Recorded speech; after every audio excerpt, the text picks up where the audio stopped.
Bonjour à tous, bonjour à toutes. Voilà, en tout cas dans cette rentrée littéraire, moi j'ai vraiment flashé sur ce livre qui s'appelle Le jour d'avant de Sorche Chalandon.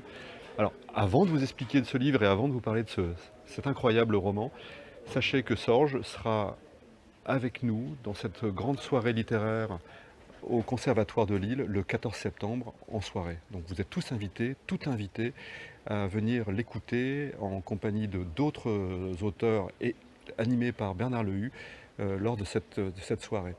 Donc ce roman, c'est d'abord un roman de colère. On est dans un temps, en 1974, en fin d'année, où d'un seul coup, un coup de grisou endeuille encore une nouvelle fois le bassin minier.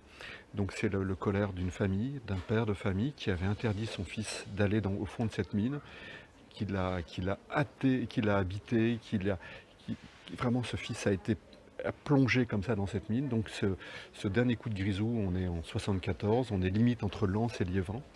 Et ce fils, donc, parti à la mine, et fait partie des 43 victimes.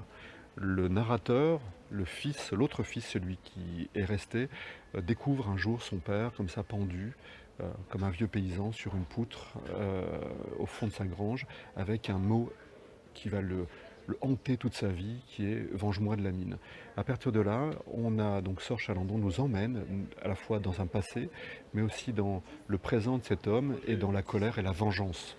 Et ça va vous habiter jusqu'au bout, avec un énorme rebondissement à la fin du livre, une plongée à la fois dans nos racines du Nord-Pas-de-Calais, mais une plongée aussi dans un quotidien de mineurs, dans un, un capitalisme aussi rude, puisque vraiment, on saute d'étonnement en étonnement et d'une vengeance qui, comme d'habitude, se mange froid, mais qui va se réaliser presque 30 ans après la disparition, donc dans les années 2000, après la disparition de notre héros.